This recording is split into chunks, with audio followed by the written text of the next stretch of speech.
right, welcome to episode 6 of WNRD, Radio Nerd America. I'm Michael. I'm here once again with Alan. And we're here doing our 2016 year in review. And unfortunately, as we go to record this, literally minutes ago, I just found out, and Alan told me, that unfortunately Carrie Fisher has passed. Yeah, very sad news. I think everybody in the nerd world for the last couple of days had heard that she had had a heart attack. She was on, I think, a book tour. The Princess Diarist was her book. I think she had also just finished some recording for the next Star Wars movie. A big loss. I want to say, with just top of my head, one of the definitely most notable, but possibly one of the best female heroine characters in all of moviedom. Yeah, I mean, Princess Leia is right there at the top. I mean, you're talking late 70s. Now, we've had, in the last 30, 40 years, Sigourney Weaver, Linda Hamilton, now Emily Blunt. Yeah. But you can trace that all back to strong female characters like Princess Leia, played by Carrie Fisher. Yeah, I mean, she was such a strong character. The beginning of New Hope, she stands up to Darth Vader and it gets right in his face and tells him what she is and is not going to do and all this kind of stuff. And a handful of friends I know, and even female friends, even, people much younger than me, Princess Leia was the hook for them to get into Star Wars. Yeah, and I mean, not to be too crude or anything, but what Gen Xer or so was not awakened to their manhood a bit with Return of the Jedi and the metal bikini. That's true. I almost forgot about that. She wasn't only a super strong heroine, she also doubled as a sex symbol in Return of the Jedi movie for sure. One of the most famous cosplay get-ups that exists out there, right? Yeah. I mean, I think I could speak for most men in their 30s and 40s that having a significant other show up in a Princess Leia costume is high on their list of fantasy items. Yeah, so, I mean, very sad news. We wanted to make sure we touched on that, and we'll probably talk about Princess Leia and Carrie Fisher more as we go on in the future of this show, for sure. But segueing to something maybe a little bit less negative, Michael, how were your holidays? Holidays were fantastic. I had a wonderful Christmas. Got some nice gifts. Really, that's not what it's all about, but I had a great time with family and friends, and we'll continue to do so this week as more people come into town. Yourself? Yeah, same here. I mean, no surprises. It was great as usual. Any big nerd or geek gifts you're excited about? Yeah, I actually, me, just like about a billion other of you out there, received the Amazon Echo Dot 2.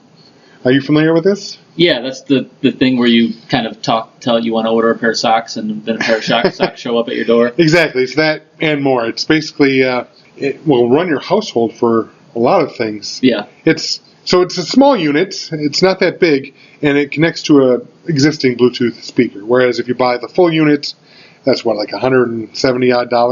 This one I think is around $50 because all the speaker and the hardware you already theoretically own. Yeah, and so you've basically opened up your door to Skynet at this point. Yeah, it's funny. Shaylee wrote on the package to Michael from the man, because now the man is going to be able to, snoop in on anything that I... Yeah, 1984, right? The eyeball is in your household now. It's there. And I can't deny it. I mean, let's face it, the mic's always on.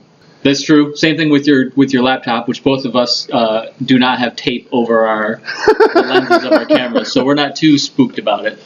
Right. I'm hardly a celebrity and really don't have a lot to worry about. But then again, who knows? Yeah, so it was a good Christmas. I had a few good geeky gifts. I'm not going to get too much into it. We want to jump into this year in review show. So, yep, I just want to make a quick note, though. We are in the process of moving things around as far as our podcast goes.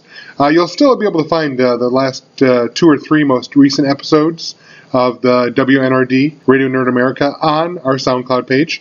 Once again, that is soundcloud.com/WNRD. However, we're trying to look for a better place to archive the sites. For now, we're going to use YouTube. So if you jump on YouTube and just do a search for WNRD podcast, you should find our all of our podcasts. Yeah, by the time this episode is uploaded, they all should be on there, and you can listen to them all there. We won't have to worry about running out of space. And just an easy place. Obviously, everybody probably already has a YouTube account and all that, so easy place to find the show. So with that, once again, that is WNRD Podcast Look for us on YouTube. We're going to segue into this year in review.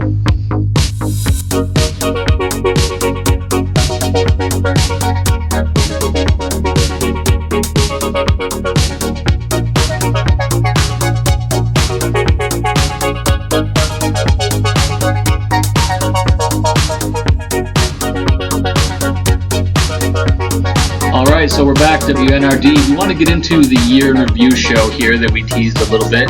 And basically, we're focusing mostly on movies and television for the calendar year of 2016. We're going to cover a few topics. The categories we have here are Best Movie of the Year, Best Show, which would be television, Best Animated Stuff we saw, Most Underappreciated.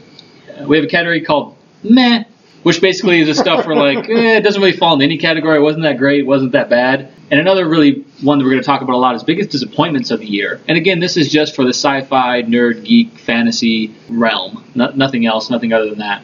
So the first one we're going to jump into, and I'm going to let Michael jump into one of his favorite movies of the year, at least in this category, is Underappreciated. I'm going to kick it right off with Star Trek Beyond. Alan, have you seen it yet? I haven't seen it yet. I have to admit I was hesitant. The initial trailers didn't do it for me. Now, I know there are a lot of Trekkies out there that maybe have not been a big fan of the Abrams-verse, if you will, or Kelvin-verse, whatever you want to call it, saying that it's too much style over substance, that it's not the Star Trek that they grew up with. Yeah, and now you are a big Star Trek fan, and I am not. Just full disclosure there. Correct, and just for Christmas, I just received the entire Next Generation Blu-ray box set, so that shows you my geek. I at least know Next Generation is Jean-Luc Picard, right? Right. Yeah. So you're good there. You're good there. So yeah, I would consider myself a Trekkie. Now, I'm not to the level where I read the novels and read all of the comics, and honestly, I'm not even the hugest fan of the original series. For me, my Star Trek fandom starts with Next Generation. Mm-hmm. So I fully recognize that they had to reboot the franchise a bit, that they had to do something after Star Trek Nemesis. I don't know if you ever saw that, but it's not good. No. Basically, any of the older Star Trek movies, I've never seen any of them other than bits and pieces. Okay, so Nemesis was the last next-gen movie. I'm not going to get into that, but I understand what they had to do to kind of get people invested in Star Trek again. And with the first Star Trek movie, Abrams, I thought, did that. The second one kind of threw people off a bit, so I wasn't really looking forward to this movie.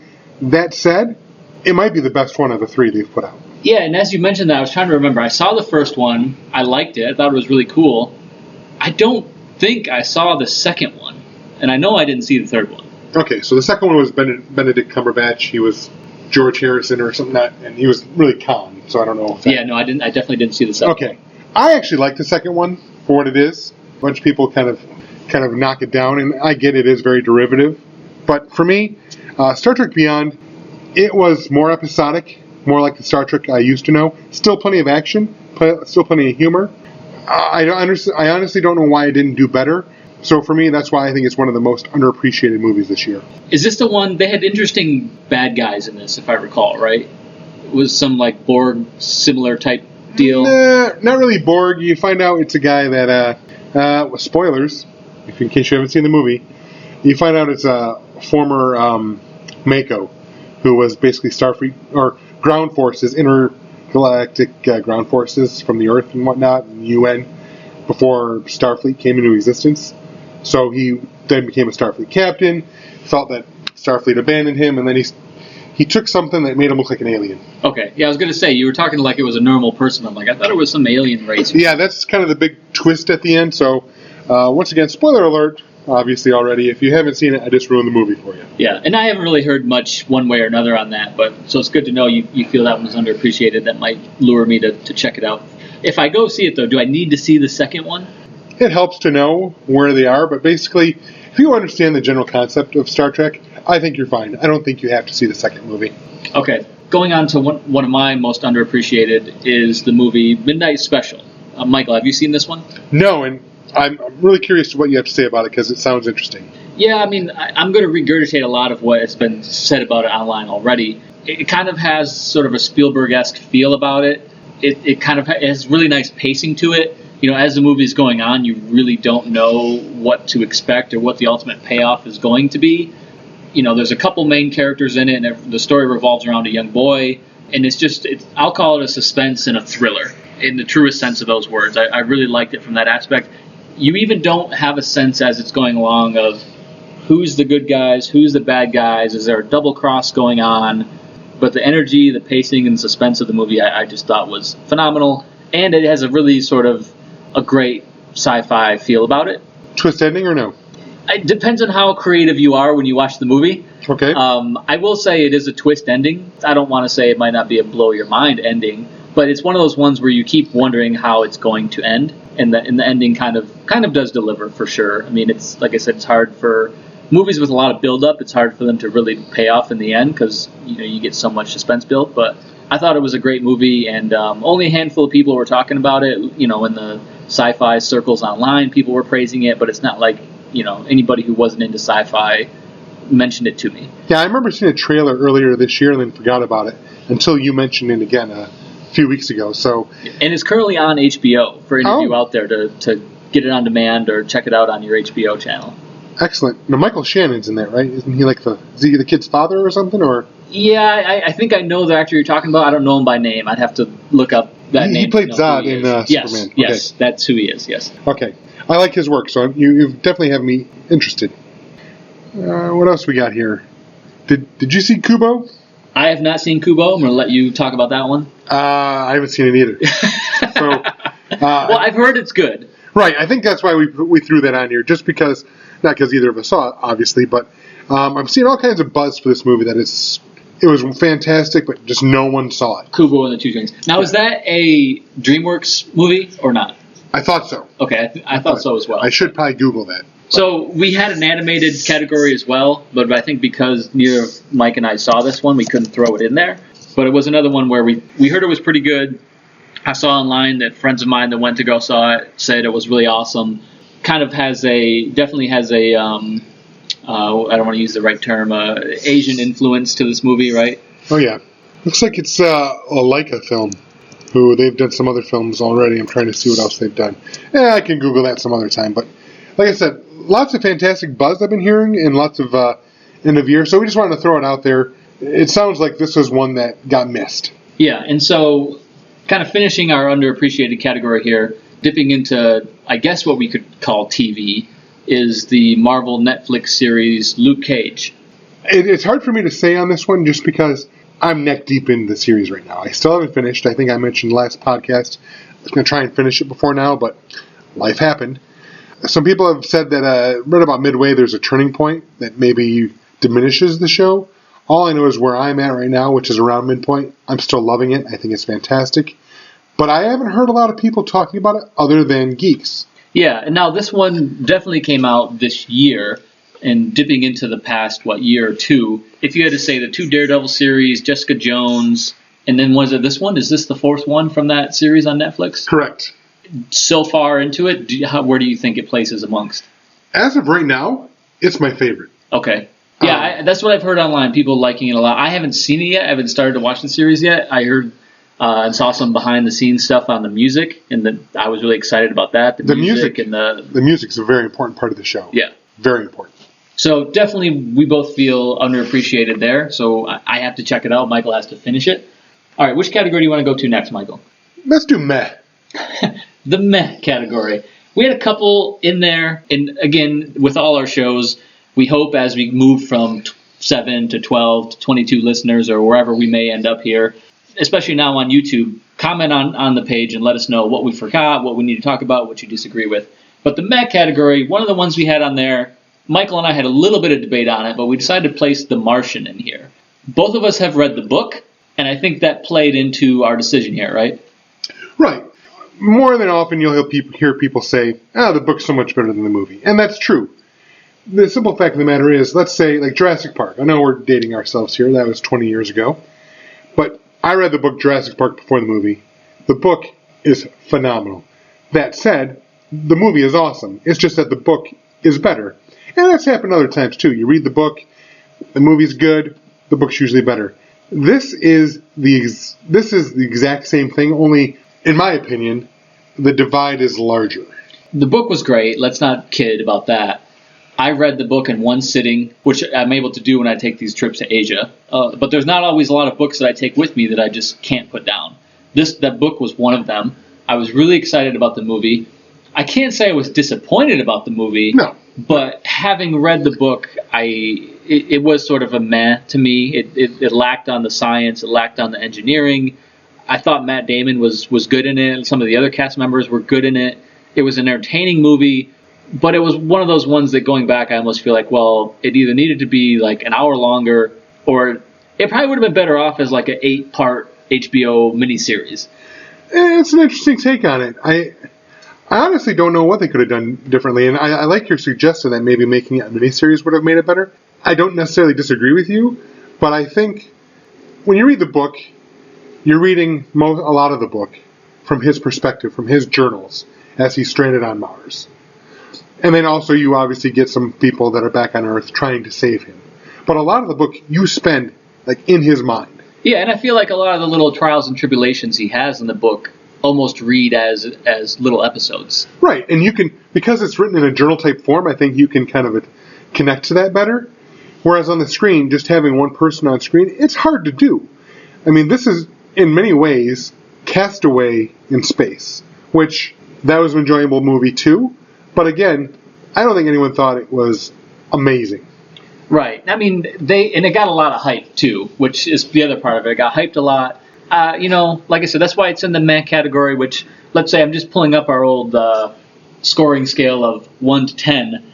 I mean, to me, the meh almost puts it in the, I don't know if it's 7 Firefly, Evangelion, Ninja Turtles world, but maybe it's in that DC Comics vein. I'm going to, 6. You know what, this is exactly where I kind of sit. I think it's in the 6, 7-ish territory, maybe closer to 6, just because, like I said, there's nothing wrong with the movie at all. It's an enjoyable movie. It's maybe the story just doesn't translate from book to film as well as it should have. Yeah, and that's tough to do. So another one we have in this category that I didn't know what to expect necessarily, but I have Fear the Walking Dead, the follow-up series to everyone's favorite, The Walking Dead. Some people could say this was a disappointment. I haven't heard a lot of people that said they're really excited about it. And to me, it was kind of, it was nice in the absence of Walking Dead, but looking back on it, it wasn't that great. For me, this doesn't even make the meh category in that I tried to watch the first season, and I just said, I don't care about these people at all. And I don't know if it's just me or because the cast, some of the cast members are some pretty solid actors and whatnot, but I don't know.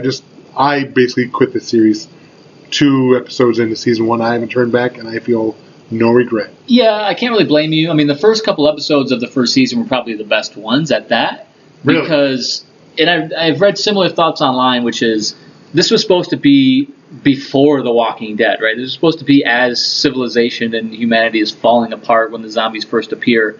And there is some of that in the first couple episodes, but I don't know exactly, but it's not very many episodes in where all of a sudden everybody's a zombie, there's nobody around, it's wasteland again, and it's like, wait a minute, they jumped to that pretty quickly. What happened to all the cool society breakdown stuff?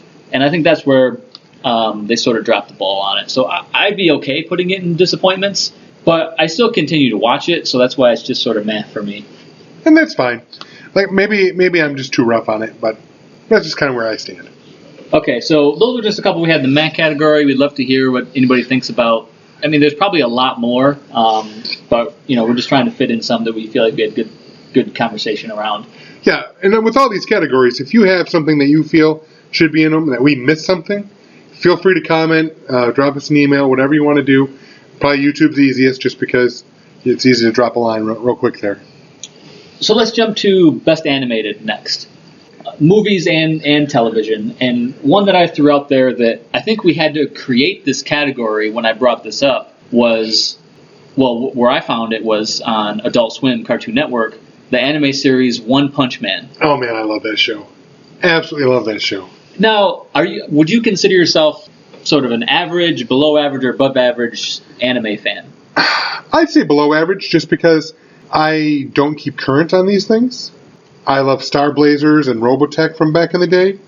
I've seen Neon Genesis Evangelion, probably the first series. Mm-hmm. I would say I'm below average as well amongst geeks and nerds. Right. I mean, I'm above average compared to everybody else, but I'm below average there as well. That's why this one was so interesting to me. I think you initially mentioned it online, and that was what made me aware of it at all. And then I went and watched them all on demand, and only certain animes can hold my attention and make me want to jump into the series.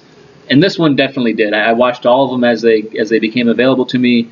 One season, and I think I've heard that there is plans for a second season. Yes, in Japan though, so it's probably going to be a little bit because they're going to have to then dub it. If you prefer dubbed, we'll see. Wait. I mean, because if it was good enough, it may come over a lot quicker than the first season did. Correct. Hopefully, and it's based off a comic as well or a manga book. What were some of your favorite things about this show? What made it cool to you? What I liked about it was that it's kind of I wouldn't say a deconstruction, but it's definitely both an homage and a parody of superhero, like the whole Marvel universe in a way, the Marvel Cinematic Universe right now, because you have these big, awesome, they're not exactly kaiju, there's a couple of them in there, but they're big, super powerful bad guys, and this guy is just like, I do this just because I was bored. I do it for fun. Well, we have to give a little bit of the origin story here, which is the title of the show, One Punch Man, is basically this guy who, he's a superhero, but he doesn't really care. His attitude about the world is basically meh. And yes. But he has the ability to kill any type of monster or villain with just one punch. Thus his name. One Punch Man. And he does it very sort of nonchalant, right? Right. And he's looking for challenges. Nobody challenges him. There's and one of my other favorite things about this show is the ranking system of superheroes. So we're in this world of superheroes, right? And just like video games, all this kind of stuff, what does it start with? Class C? I think it goes C, B, A, then S. Then S. S is the top. And there's 400, I believe. Right. And then the S class is only the top 10, and then as you level up, as you beat villains or partake in team-up duos and stuff, you work your way up the list. So there's all these cool characters, and you find out what classes they're in and stuff, and Moon Man Rider and Spring Mustachio and these tank top guys, and there's just great, cool little characters that pop in and pop out throughout the whole thing. And I forget his sidekick, One Punch Man sidekick. The cyborg. Oh yeah, Janice, yeah. So anyways, great characters, really cool show, really fun show. So that's one of my best animateds right there. I have to give a quick shout out here. My partner Shaylee, her son Jordan's in the Navy, and he came by he came home this past summer, and he's the one that told me about it. Yeah. We watched a couple episodes together in the original Japanese with subtitles, and I was like blown away. And I literally went online to Amazon to look for this. I'm like, I need to buy this and watch it now. And when I was searching, I found that the dub version was coming to the U.S. Yeah. So I waited. And so a shout out to Jordan. Thank you very much. I love it. One Punch Man is just fantastic. Yeah, it's one of the shows that my wife tolerates as well. I don't want to go on a limb and say she likes it, but when I turn an episode on, she doesn't leave the room. She doesn't ask me to change it. She actually watches the episodes. So that's pretty good crossover appeal there as well. You want to talk about Rebels? I think you're a little bit more up on that than I am. Yeah, I'm more up than you, but not as up as I should be. So Star Wars Rebels, it's been out for a few years now, but I think for 2016 they raised the bar a little bit. I think for this season they came out with I think the season they launched this year brought Ahsoka back, I believe, the appearance of Darth Vader. I'm not sure if that was. I'm pretty sure that was this year, but it seems like they upped the ante with this newest season. I think I don't know if it's this current season or the next one coming out with Grand Admiral Thrawn. So I think he showed up already. Yeah, I think so. He was already in the one. So this season they brought in a lot more characters that we're familiar with. That I think is what people were waiting for with this series. Well, now also, even I know enough that now that Thrawn has shown up in this, he's canon. He's not just with the Legends universe now. Right, because previously he only existed there. Correct. So they pulled him into the canon universe, which is cool. A lot of people are excited about that. He's a cool character. And as we've seen with Rogue One, there are cameos and throwbacks to Star Wars Rebels. So yeah, Thrawn could show up in a film now. Yeah, for sure. And the tie-ins with Rogue One, I think, just as we said in our last show, it lifted A New Hope. I think it has also lifted the Star Wars Rebels animated series, and I like the animation on it. I've mentioned to you before, I didn't like the animation style of the old Clone Wars series. Right. This one's more watchable. This style of animation, the characters are cool. So I like that one. I have to admit that when I first heard it was canon, I was like, all right, I'll check it out. And I watched a couple of them and just didn't have the time. But now that I've seen the connections to Rogue One and how much I loved Rogue One, I have much more interest to go back and start watching and catch up with this show. Yeah, me as well. I got to get caught up on it. Like I said, I've watched probably half the episodes, and I'm not up to date on the newest season. So, okay, so moving into animated movies, there was a bunch. There's probably a couple that we didn't fully keep in mind when we were pulling this list together. But I think one that we both felt very strongly about was the movie Zootopia. 100% agree. Disney animation is now giving it's running a close second to Pixar now, in my opinion. Everyone and their brother has seen Frozen by this point in time. Yeah. Well, I haven't, but everyone and their brother, but Alan, has seen Frozen. But maybe, you know why? It's because you're not around enough kids. Right. No, I'm not. So, Frozen I enjoyed. Now they come out with Zootopia, and it's classic Disney. There's lots of heart, but they throw in some jokes there that I wouldn't say that they're necessarily adult, but they're at least clever enough that adults would enjoy. Yeah, I think this movie was good at crossing over, right? It's the ones that the parents could enjoy it as much as the kids, where I think, even though I haven't seen it, I'll paint with a broad brush on Disney here, is a lot of their movies maybe are a little bit more kid-focused. I want to say that with Frozen as well. Whereas Zootopia, I feel like my wife and I could watch it and we could enjoy it just as much as we were 12-year-olds watching it. I definitely enjoyed it. It kind of blew my mind a little bit how much I enjoyed it. I sat down and watched it. I said, that was just really good. And, of course, Jason Bateman is an excellent straight man in comedy. So yeah, no, he's great. His character in there was great. The little tiny field mouse that buddies up with him that acts like a baby was fun. The Godfather element with the other in Mouse City was cool. The rabbits and the stereotypical, well, if you're a rabbit, you need to be a carrot farmer. Like, lots of interesting themes in this movie. I loved it. Loved it. So, out of those, do you have a favorite that I think was the best this year? Personally, I have to go with One Punch Man just because it's the one that I enjoyed the most, and I'm so waiting to see more of it. So I got to go One Punch Man there. I want to say One Punch Man. I really do. Because I just loved it so much. But I have to admit, I thought the first few episodes were stronger.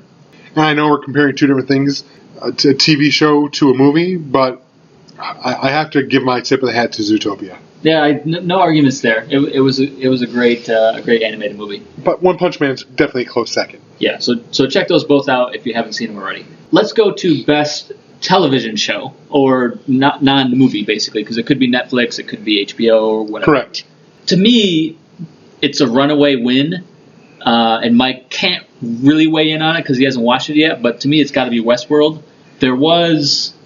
Game of Thrones did occur in this calendar year, and it was pretty good, but I don't think it was as good as Westworld. Why not? Maybe it's because it was a brand new series, and Game of Thrones are on, the seventh season now, I think, or something like that.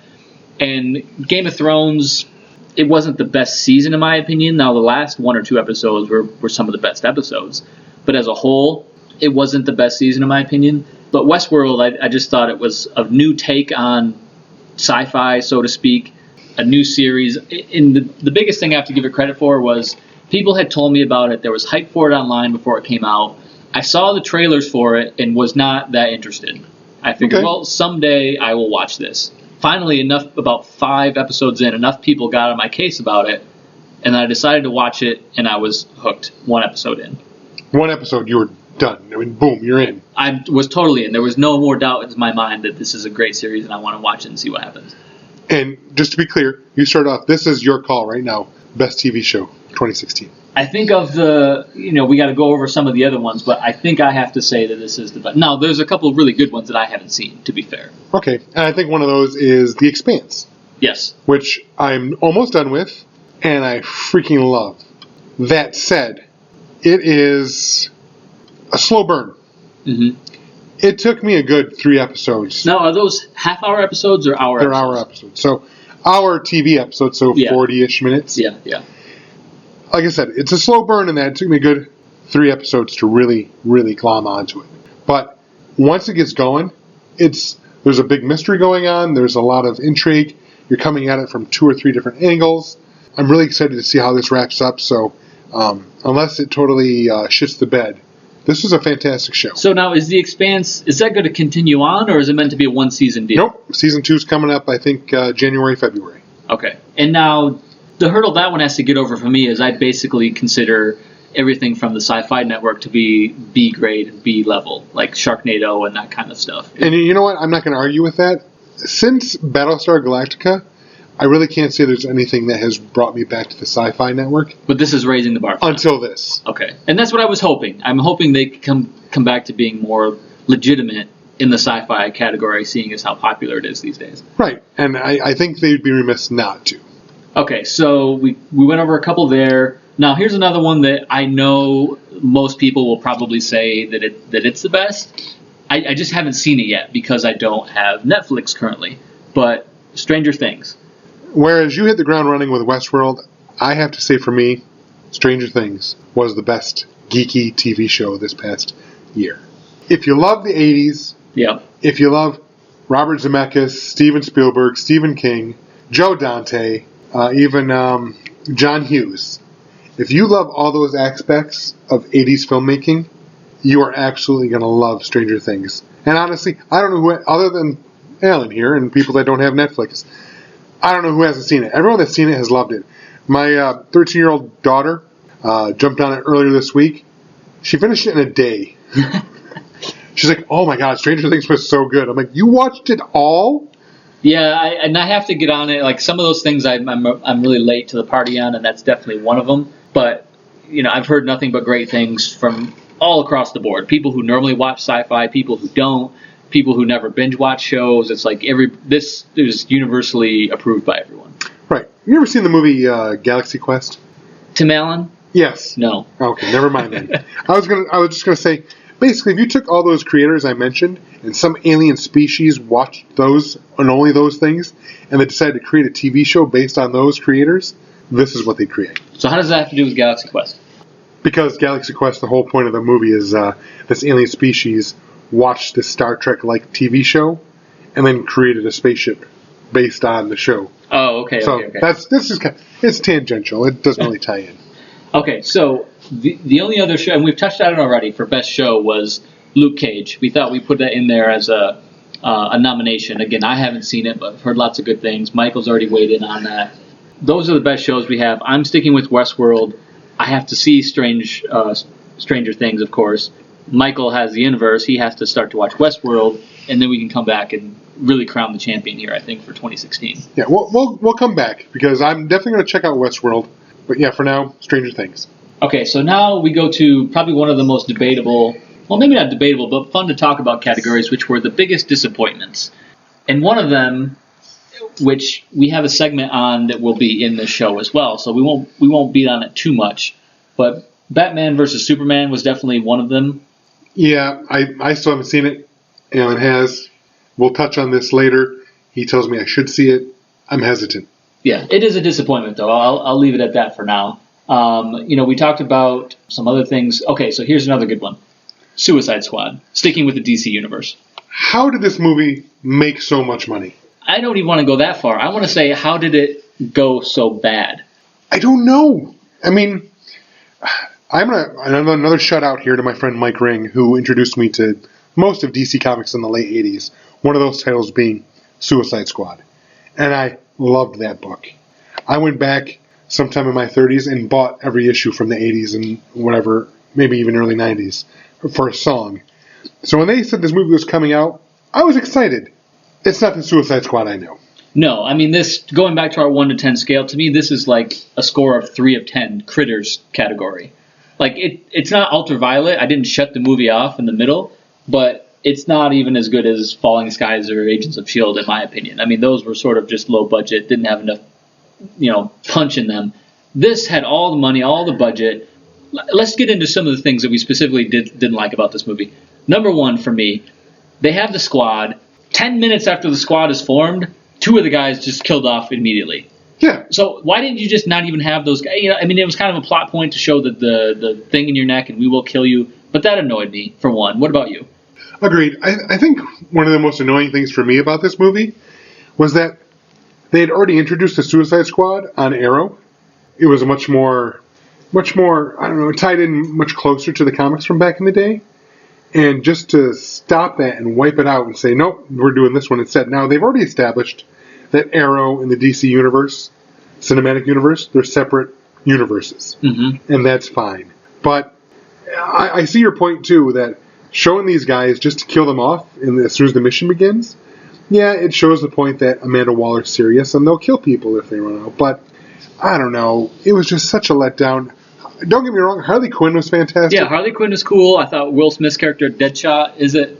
Yeah, and the thing is, I love Deadshot, too. He's one of my favorite comic book characters. Yeah, I mean, those guys were, and it's clear in the movie that those were the main ones they focused on, and that's probably who got paid the most in this movie. But it's like, you still expect a few of the other characters to, like, win you over a little bit, and they were all just sort of also-rans, as well as the villain and the plot of the villain. I thought the villain was so weak. So weak. It was... Yeah, just so many bad things. Again, that's why I say DC Comics, their movie wing just has to get its act together. It could have been, I think a lot of people were looking for this movie to be like, oh, DC's going to get it right, and they just fell flat on their face. But the problem is, it made so much money. So, DC's getting the wrong word. I mean, even Batman vs. Superman still made a lot of money, but it was critically panned, so Warner Brothers, DC is like, we got to do better. Suicide Squad, I don't think they're getting that message, so I think we're going to get more of the same, and I don't want more of the same. No, I think so too. I think they're going to be happy to be the second place comic book movie people until somebody comes along. I'll use a shoe term here. So Nike is number one, they're Marvel.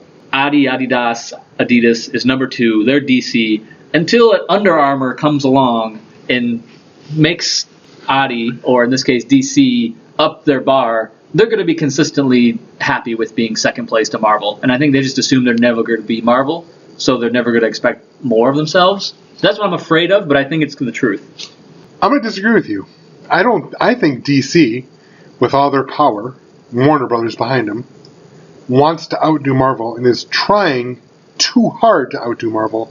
And on top of that, they're trying to get to where Marvel is faster. You remember, Iron Man came out 7-8 years ago.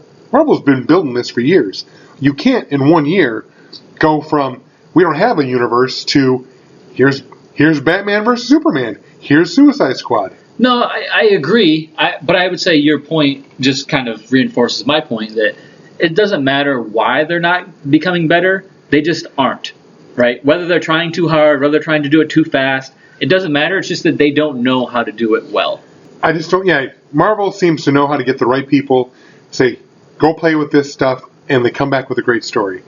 So we'll touch on this on our next episode, what we're looking forward to in 2017. And all I can say is Suicide Squad was a misstep. I'm hoping Warner Brothers finally gets it right with Wonder Woman. Yeah, and so we spent a lot of time beating up on a bad movie, so let's keep moving. X-Men Apocalypse, again, we touched on this, I think, previously. I thought it was okay. It should have been more of a lead-up. They wasted a good character in one movie with no lead-in, really, in my opinion. I'm going to say, I think last episode, or maybe it was before that, you hit the nail right on the head. Apocalypse is a super huge, massive bad guy. He should be the X-Men universe's Thanos. To waste him in one movie and do it so poorly. Don't get me wrong, Oscar Isaac, fantastic actor. But what was that purple contraption he was wearing? No, I mean, to further hit this point, when you looked at the Infinity War for Marvel, it was a big series of comics, of course, and the Marvel movie universe said, we're going to make that our North Star, and we're going to spend 5 years working up to that. The sort of Apocalypse story, one of his many stories, but the Apocalypse story with Archangel and the Four Horsemen and all this kind of stuff, that should have been at least a 3 or 4 movie build. I agree. So, again, you hit the nail on the head. He should be the X-Men universe's Thanos, and they didn't build up to that. Yep, for sure. So, moving along, I think this is one neither of us saw, maybe, Ghostbusters? I admit, I didn't see it, and I'm not one of those... I would actually consider myself to be a feminist, so when they announced an all-female cast, that didn't bother me. I liked Bridesmaids, so this is going to be Bridesmaids with proton packs. I have no problem with that. Ghostbusters is a comedy. I'm not going in to see the special effects. I'm going for the comedy. Yeah, I don't want the special effects to be awful, but that didn't bother me. But once the reviews came out, I had no interest.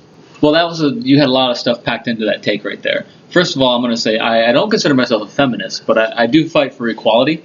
So, Okay. because if you were a feminist, you probably should have went and saw this movie. I don't know. Just because you're a feminist doesn't mean I can't say. I was going to say if you're a feminist, you can't support crap, but I can't say that. I haven't seen it, so I'm not going to say that. No, so all joking aside, same thing for me. The female cast thing didn't bother me when it came out and people were upset about it. I was like, well, would I like to see another movie with the original cast? Sure. Does this turn this off for me? Not really. Maybe it was even just the way they marketed it. It just didn't draw me in. I still need to see it. I'll probably watch it when it comes out on Redbox or whatever, but yeah, I don't know. And it's not like I heard like a lot of people said it was great, so I guess that's why we're putting it here, huh? Yeah. Okay, moving along. Big Friendly Giant, another one we were talking about. I don't think either of us have seen it. I just saw a few minutes of it the other day. This was a Roald Dahl story, I believe, right? Which he was one of the few books I read as a kid growing up. The Twits, Matilda, probably a couple others I'm forgetting. So I know he had great stories. Didn't hear too much about this one. Yeah, which is weird. It's a Spielberg movie. You'd think just that name alone would have gotten it more buzz, but... Yeah, so, yeah. I mean, maybe it's a disappointment, maybe it's not. Here's a big nerd one coming up next. Warcraft. World of Warcraft. Which, before it came out, I was excited simply because of the director. Duncan, can't remember his last name. David Bowie's son. Okay, yeah. Have you seen Moon? Moon was amazing, yes. Agreed. Not to be confused with Duncan Sheik. No, not Duncan Sheik. It's, I can't remember his name, but anyway. Moon was fantastic. Moon was fantastic. What was the other one he did? The one with Jake Gyllenhaal. Time Code. Oh, yep. Yeah, I mean, well, there was a movie called Time Code. Not the one with Justin Timberlake, though. No, I'm sorry. It's not Justin. Anyways. Anyhow, that movie with Jake Gyllenhaal. That was really good, too. It was very much Schrodinger's cat. When what came first, the chicken or the egg. So when they announced he was directing it, I was like, really? He does these kind of small, intimate sci-fi movies, and he's jumping feet first into this huge epic in that Blizzard wants to now do Lord of the Rings, but with their movie game property? Yeah, no, I mean, that's what kind of... So I'm not a World of Warcraft gamer. I never was. I have nothing against it. But what I was hoping for was, I'm like, okay, I'm not going to get too emotionally invested into this movie, but I hope it turns into this great, big, awesome saga a la World of Warcraft, a la Game of Thrones, something like that. And I'm like, if it's going to be something big, I'll be happy to invest in it. But it was all based on the first movie, and it doesn't seem like it delivered. No, Duncan Jones got his name. Not Spike Jonze and not Duncan Sheik. Right, Duncan Jones, their son. No. The funny thing is, though, China loved this movie. Well, yeah, I mean, we had some side conversations about that. China's famous for loving lots of bad movies in our American point of view. But they're now the second biggest movie market, so it didn't make anything really in the U.S. Made total like $430 million. That's a pretty decent movie, So yeah, but it cost a lot to make, though, didn't it? These, CGI is still costing a fair amount of money for a lot of these. Oh, it is. It is. Budget was $160 million. So it turned 3 times over then. Well, you got to remember, when it comes to a big movie like this, advertising is usually about as much as production. So you're looking at $320. So still about $110 million in profit. Yeah, I don't know. Like I said, the China market thing does kind of scare me, but there's nothing we can do about it. So either way, I think it was a disappointment. We'll see if it goes on any further and gets better, I guess.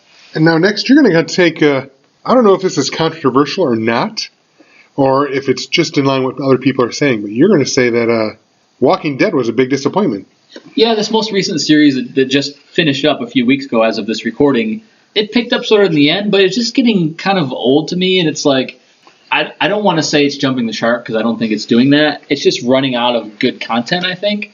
I mean, let's face it, the beginning of the season, they had to kill off one of everybody's favorite characters, Glenn, to get everybody talking about it again. And then after that happened, it's just like the whole show itself and our band of heroes has just been completely emasculated. It's just, what the hell is his name? The guy from Watchmen. Negan. Negan just taking a shit on everybody for like 6 episodes in a row, and everybody saying, thank you, can I have some more? And I get kind of what they're doing, but that just got really old, and I think a lot of people felt the same way. And Negan is like, okay, well, first we had the governor, and then we had some of these other guys, and, I'm just starting to get bored with it. If they don't really turn it around and add something new into the mix, it's running the risk of getting old quickly here for me. I can see that. And just to clarify, no, Negan does not appear in The Watchmen. It's the same actor, Jeffrey Dean Morgan. Well, yeah, of course, that's what I meant. I'm just making sure that I don't want to confuse anyone. See, I kind of get what you're saying, and I want to argue against that, but I can't. The simple fact of the matter was, up until this season, I would watch almost every single episode, night of, because I knew if I went into work the next day and people talked about it, I would get spoiled. Not many people were talking about this season. Obviously, the first episode. Everyone talked about that because I think everyone that watches the show is tuned in just to see who's going to die. And then we got the surprises that we did. Yeah. After that, after I found out who died, I admit I got behind on the episode. So yeah, me as well. And another thing that affects The Walking Dead is in its time slot. Certain times of the year, it bumps up against something on HBO. In this season, it was Westworld. So once I started getting into Westworld, well, now all of a sudden Walking Dead turned into, it wasn't must-see TV. I would watch it later in that week. Sometimes I would get 2 weeks behind before I would watch The Walking Dead. And that's because it just wasn't holding my attention the way that Westworld was. So I got to say the season was a disappointment. I'm going to keep watching. I still like the show, but I'm getting a little concerned. Yeah, I can see. It is becoming a bit rote now. Rick's group does well. Everything's going great. Some new threat comes. A couple of people die off. And then do it all again. Yes. So I see where you're coming from. Okay, another one I was going to say was a disappointment. And the reason I wanted to put this one in here is only because I found it had such good reviews on Rotten Tomatoes, and that was the Japanese production Shin Godzilla. I'm a big Godzilla fan. We haven't gotten into this. In fact, we need to put Godzilla on our 1 to 10 scale, and it needs to be pretty high. Japanese Godzilla or American? Just this is Godzilla in general. But that encompasses then the Sony version and the Gareth Edwards That's version. right. So there's things that are up and things that are down, but where does it end up? Godzilla's a franchise. Anyways, we'll get into that later. I'm a big Godzilla fan. I love the old stuff. I like some of the new stuff. And I heard moderately good things about this movie, Shin Godzilla, but it's kind of strange. I mean, I almost recommend watching it just so people can tell me if I'm crazy or not. But it was almost a satirical take on the bureaucracy and red tape and almost inefficiency of just Japanese government in general, which is fine, but I don't want that dominating my Godzilla movie. The way Godzilla was handled and that story of it was kind of interesting. I just didn't think it was good at all. And it got, I think it's 80% plus from critics and fans on Rotten Tomatoes, which I go to a lot. I trust most of the time, but I just thought it was no good at all. So, yeah, I need a few other people to weigh in there with me, but I had that as a big disappointment. I did not see it, so I can't speak to that, but yeah, that's odd. If so many people are giving it high marks on Rotten Tomatoes, you'd think it'd actually be better. I'd go so far to say that, I mean, what's the Godzilla movie that everybody hates from 1998? The Sony one, just Godzilla? Yeah, I'm trying to think who directed it, though, or whatever. Like, whose name's tied to it. I forget, 'cause he always gets brought up. Roland Emmerich? Yeah, maybe. No, I don't know if it was one. I want to say that I prefer that movie as a whole over Shin Godzilla. Wow, because I'm looking right now, Rotten Tomatoes says Shin Godzilla is 87% fresh.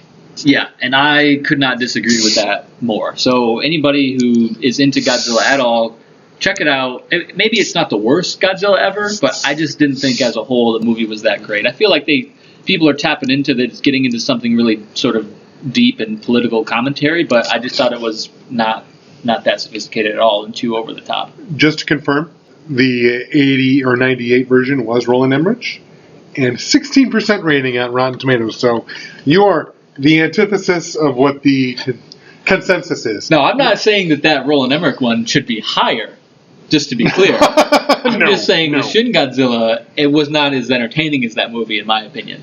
And that's fair. That's fair. Okay, so does that covers all our disappointment stuff here, I think, right? Yes, we were very disappointed by many things. Yeah, sadly we were disappointed by many more things than we were happy with, I think, this year. But that goes the life of a nerd. We're going to end on a high note, though. Okay, so best movie of the year. We're going to cover 4 films, and I'm just going to quick spot them out. And then Al and I are also going to talk about what we thought was the best. So the 4 movies we thought were kind of the best this year: Star Wars Rogue One, Captain America Civil War, Arrival, and The Jungle Book. Yeah, and just to follow up, these are the sort of sci-fi, fantasy, geek, nerd movies. And that's why I think it's important to note that, because some people might not think some of these were all that great, but in this category, I think they all belong. I agree. And, of course, there are other opinions. I'm sure we may have missed some that you guys think should be on there. So, once again, feel free to comment. But let's start, well, you go. Which one do you want to hit first? Well, I'll touch The Jungle Book first, because I was pretty excited about that. That was one of, we almost need to do like a top 10, maybe not the 1 to 10 scale, but a top 10 of our favorite animated Disney movies. Okay. And Jungle Book is one of them for me. I've always loved that one. I love the spin-off Tailspin, the cartoon series, Baloo, King Louie, Shere Khan. I just love those characters, so I was really excited when this one came out, that it was going to be this live-action version. And I thought it delivered. It was really well done. I liked the animal animation done in it. It didn't seem cheesy or fake to me. And it just, I don't know that I like it as much as the original animated movie, but it was well done. I got to give props to Jon Favreau here. And here you have Mike from Swingers. Who he was, which, don't get me wrong, I love that movie. I love him as Mike. He showed he could act. He did the thematic sequel for Swingers was what, I don't even remember the name of the movie now, but it was him and Vince Vaughn again. He did, but, he's done Iron Man now, yeah. Iron Man 2, Cowboys vs. Aliens, which... Well, yeah, it was entertaining.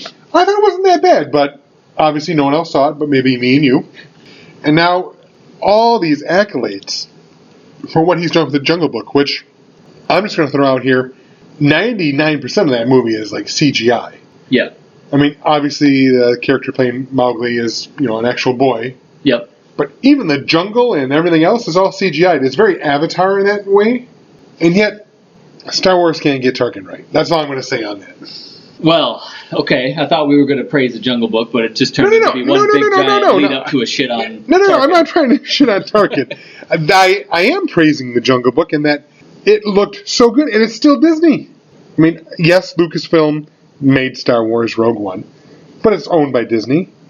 Here's another... Okay, I'm sorry for shitting on Tarkin and Rogue One. My point is more, this is CGI done right. Yeah, no, it was well done. Like I said, it looked really, really good. I won't get into the argument that we almost just started, but I thought it was really... I could get into that, but I'm not going to. I don't want to stoop to that level at this prestigious year in review episode. He's taking the high ground. I'm taking the moral high ground on that one. So let's go to, one that we talked about a lot in the last episode, Rogue One. We're not going to beat this drum too hard. We talked about Carrie Fisher earlier this episode. We talked about the whole episode of it, our last episode about Rogue One. We both loved it. It came at the end of the year, so it's fresh in our minds, but I thought it deserves its place in this list. Definitely, and I have to admit, I hemmed and hawed as to whether or not I thought this was the best geek movie of the year. I'm not going to say what mine is yet, but ultimately this was not it. Again, I'm not going to go into too much detail. We covered that for an hour last week. Rogue One, one of the best Star Wars movies of any of them. Fantastic battle. It should be at the tops of many people's lists. So very quickly, did you go see it for the second time? I have not seen it a second time yet, but the movie I did pick, I finally saw a second time, and that just within the first 15 minutes solidified why I picked the movie I picked. Well, I did go see Rogue One a second time, and I think we'll probably have to wait till next week's episode for us to talk about the things we noticed or enjoyed more the second time around. Okay. But yeah, Rogue One's a good one in there. So I'm going to go to the next movie, which we talked about a little bit in the inaugural episode of WNRD, which was Arrival. Fantastic movie. Fantastic movie. Jeremy Renner, Amy Adams, right? Forrest Whitaker. For 5 seconds. One of our favorites. Sci-fi done in a new, fresh way. Again, it wasn't a shoot-'em-up, kill-'em-all movie. There was not many explosions in this movie. It was a fresh take on First Contact. I don't want to say heavy on the science, but as heavy as a blockbuster movie usually can be on science, I would at least say. Very entertaining, based on a short story that I read and was very much looking forward to the movie. So I was very happy with this movie. Again, we've already talked about it, but I think we're underlining it here. Yeah, everything you said is right. I love this movie so much. I've got the book now. I haven't read it yet, but I want to read the short stories based on, as well as some of the other short stories by Ted Chiang. Yeah, this movie kind of came out of nowhere. Maybe not as nowhere as Midnight Special, but this is hard sci-fi. It's by the same director that did Sicario, which you haven't seen that. It came out last year, I believe. Go see that. Let's put it this way. This movie is so strong that I had no interest in the Blade Runner sequel, coming out 30-some-odd years after the last one. This guy, Dennis, I can't say his last name. It's too French for me. Yeah, he's got a weird name. This movie's so strong that I am now excited about Blade Runner. Because this guy can handle suspense, and he can handle sci-fi. That's what Blade Runner is. And now there's talk of him possibly doing Dune.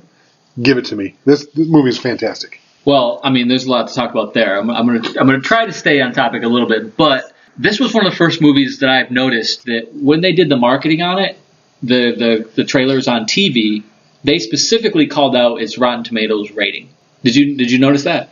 I didn't make note of that, but now that you say that, it rings true. So, just in the nerd geek world, I thought that was cool how it was bringing Rotten Tomatoes in, because I feel like for a long time, Rotten Tomatoes was sort of, I don't want to call it underground, but it was a site that I think the movie world maybe didn't take so serious because it was just normal people saying what was good or bad. And I put a lot of faith into Rotten Tomatoes up to this point, other than Shin Godzilla. But I thought it was cool that they said, hey, we got to tout this Rotten Tomatoes rating. Now, it was before it was a wide release, so there was only so many people that could vote on it, and it lived up to it. Did you pull it up? What is its current rating on Rotten Tomatoes? Current rating is 94%. Yeah, so that's crazy. Yeah, still really high for Rotten Tomatoes. So, okay, you want to go into the last of the 4 nominees for Movie of the Year? Well, did you want to say what your favorite was? Did you already say that? No, we haven't even gone over all 4 of them yet. Okay, all right. Well, I didn't know if you wanted to say, but so the last of the 4, Captain America: Civil War, which I'm gonna come right out and say it right now, because there's no other movies yet. You probably figured it out. This is my top movie for 2016. It was a good one. And now I have to sort of pinch myself or wake myself up or wherever to say, well, is the fact that certain movies were released later in the year and they're fresher in our memory affecting my feelings towards them? Because I did really enjoy Civil War, for sure. And I appreciate that perspective, which is why now because of Netflix and their deal with Disney, they now get all Disney movies on Netflix, which Marvel's a Disney company now. Starting this year, anything that comes out goes to Netflix. So I got to watch Captain America for free. Well, I paid for it because I have Netflix. Christmas Day. Rewatched it. And like I said, within that first 15 minutes, I was like, yeah, this is the best geek movie. Like I said, I haven't held between this and Rogue One, but the simple fact of the matter is Captain America: Civil War is the perfect balance of story, action, and humor. It's not just explosions for explosions' sake, so it's not Michael Bay. Right. Star Wars had a fantastic story. We'll talk about this later because I haven't seen it again, but initially I thought the first half or 2/3 was kind of slow, whereas the third act of Star Wars blows me away. Captain America: Civil War, in my opinion, grabs you from the get-go and slows up just enough so you're getting enough story, things are moving along, you know how the characters interact, they introduce new characters, and they fit perfectly, and then there's more action. And then it happens again, and it does it for 2.5 hours, and by the time everything's done, you're like, holy shit, that was awesome. So here's where I have to take the bad cop approach again, because I loved this movie, but I have to almost make an argument why I don't think it was the best one. So none of the Marvel superhero movies, now I like all of them. I mean, I'm happier than a pig in slop that all of these movies have come out and they've been as great as they have been. I haven't really gone back and rewatched any of them, Civil War included, and I feel like they're getting better as time goes on, but I feel like they're almost all quite equal to each other, especially in the aspect of, I think I had a much bigger anticipation for Civil War, but I think it's a case of where the movie is about equal to the sum of its parts. It's not greater than the sum of its parts, and I think when you throw in 15 heroes into one movie, it's hard to deliver on that. So I'm not going to say it's anything bad against the movie. I just feel like it's hard for Marvel to outdo itself. I feel like they set their bar really, really high, and they almost always deliver, but I don't know that they knock it completely out of the park every time, but I'm always satisfied with their movies. I want to counter just a couple things. I agree that it's hard to have an ensemble cast with this many heroes and make it work, but in my opinion, Marvel did hit it out of the park. Somehow, they gave every single character a moment to shine in this movie. Chadwick Boseman, Black Panther, is in this movie just a scant few minutes, really. But enough so, and they do so well with the little time he's in this movie, that I am super excited for the Black Panther movie. Oh, yeah, me too. And I think that's kind of the point I'm making. Maybe I didn't iterate it correctly, is I almost feel like at this stage, I almost get more satisfied from the standalone Marvel movies than I am from these sort of team-up movies, the Ultron, the Civil War. I don't dislike them. I thoroughly enjoy them. But it's almost like as I watch that, it just gets me more primed or more hyped for the Black Panther. And maybe that's just a testament to how great Marvel is doing, that just at the end of every movie, I'm just looking forward to the next one. Correct. And I agree with you on that. And I would also agree, for me, the benchmark was made with Avengers. Yep, the first Avengers. The first Avengers. But I'm right there with you with Age of Ultron in that I was like, it was good, but it wasn't. It was too much of a placeholder. We're getting from point A to point B so we can get to the massive battle in Infinity War, which is coming years later. And that's what I felt about this movie. I mean, now to be fair, I probably need to rewatch it. But I feel like coming out of that movie and looking back on it, it felt like more to me as a place in time, and leaving it, you're more excited about Spider-Man and Black Panther than you are about saying this was a phenomenal movie in and of itself. I loved more of Ant-Man. So again, I'm just saying it's probably a 9 out of 10 instead of a 10 out of 10. I mean, I'm being critical here. So we're splitting hairs. In that, I disagree with you on those. In that, for me, Ultron was a placeholder. This one I felt less so. But that said, I give it a 10 out of 10. As far as Marvel movies go, you're giving it a 9. So we both loved it. Yeah, we both loved it. And the same thing is probably true. So my selection for movie of the year is Arrival. I kind of went back and forth between that and Rogue One. But I felt like just movie on its own, Arrival had no previous movie, no fandom leading up to it, no universe in and of itself. Sci-fi-wise, geek-wise, I had to give it to the Arrival, or Arrival. And I think you don't have too much of an argument with that. No, it's hard sci-fi. It's fantastic. I don't know about its rewatchability, just because of the twist at the end, if you will, or reveal. I don't know what you want to call it. We already spoiled it in the first episode, but, where you figure everything lines up in the movie is obvious by the end. Yeah, it's a fantastic movie. I really can't argue it. It's more hard sci-fi. That's all I can say. I agree. Yeah, so weigh in. Let us have a few comments, hopefully, between... It seems like it's a big push between, Rogue One, Captain America, Civil War, and Arrival. And then definitely honorable mention to The Jungle Book, to what was the best nerd or geeky movie of the year. And then, let us know if we forgot anything. I know there's probably going to be some Harry Potter fans out there that want Fantastic Beasts, which was a great movie. I can't say too much bad things about it, but I just don't like it as much as the other ones. Well, you're not a Harry Potter geek. No, but then the fact that I enjoyed that movie maybe makes it a better movie. Right. I don't know what to say there, but it was a good movie. But we're both Marvel and Star Wars geeks, so it's... Yeah, Marvel and Star Wars. They're going to get the edge. Way ahead of Harry Potter, so sorry about that one. Okay, so to wrap this up, we felt like there was a lot of good movies this year, lots of things that we were disappointed with, but in the end, I would say it was a good year for sci-fi, nerd, and geekdom. And I almost want to say every year is probably going to keep getting better and better as this kind of stuff gets more and more popular. The simple fact of the matter is Gen X and downward now control the entertainment industry. Yep. We're of that age. This is true. So, as you look at the movie schedules and releases, more and more and more is just going to keep coming. For a geek like me, this is pure heaven. We're living in the golden era of geek movies right now. Yeah, we totally are. Is this going to be for the next show? We're going to get into what we're going to look forward to in 2017? Correct. What's coming up this next year? We're talking, comics, TV shows, movies, what have you. What are you excited about? We're going to talk about what we're excited about, but we want to hear also what you guys think. I already have an extensive list of things that I'm excited about in the coming year. What about yourself? Yeah, same thing. I mean, there's a lot of things to get excited about.